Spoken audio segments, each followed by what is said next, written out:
അമ്മാൾ ചേച്ചിനെ കണ്ടേ.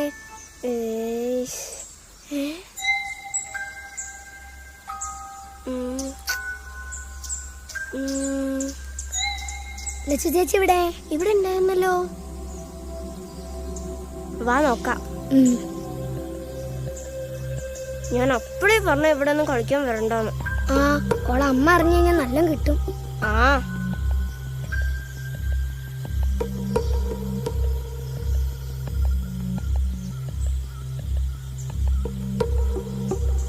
ലച്ചു